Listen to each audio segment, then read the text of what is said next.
Good afternoon, everybody.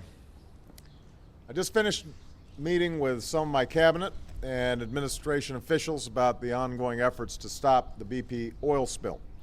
And I want to give the American people an update on these efforts. But I also want to underscore the seriousness and urgency of this crisis. The potential devastation to the Gulf Coast, its economy, and its people require us to continue our relentless efforts to stop the leak and contain the damage.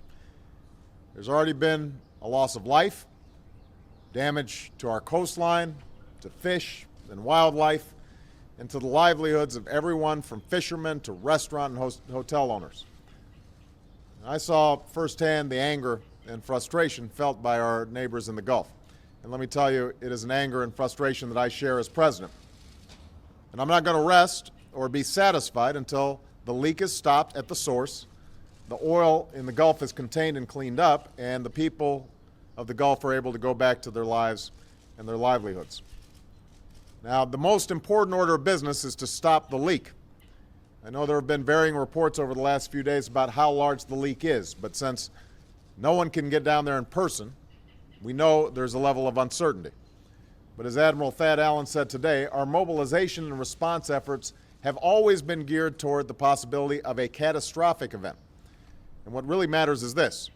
There's oil leaking, and we need to stop it, and we need to stop it as soon as possible. With that source being 5,000 feet under the ocean's surface, this has been extremely difficult.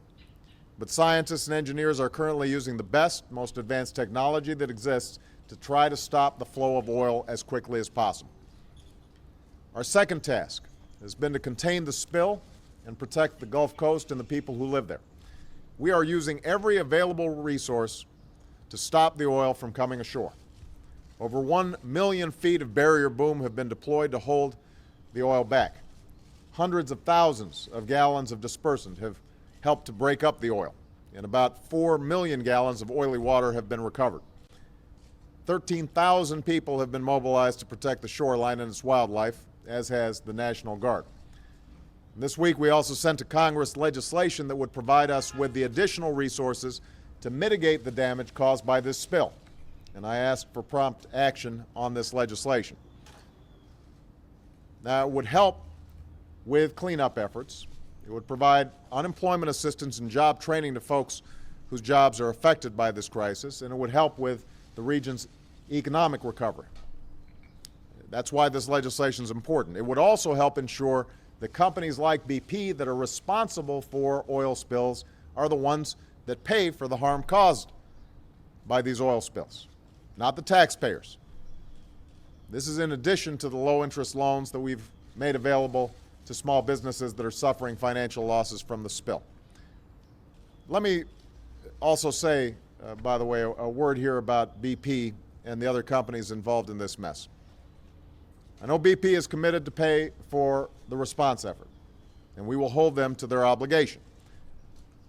I have to say, though, I did not appreciate what I considered to be a ridiculous spectacle during the congressional hearings into this matter.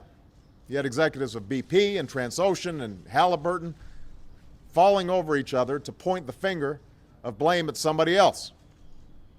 The American people could not have been impressed with that display, and I certainly wasn't. I understand that there are legal and financial issues involved, and a full investigation will tell us exactly what happened.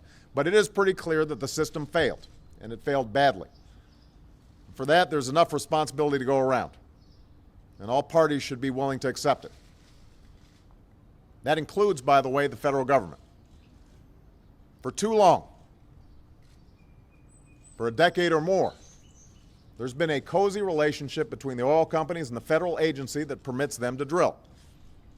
It seems as if permits were too often issued based on little more than assurances of safety from the oil companies. That cannot and will not happen anymore.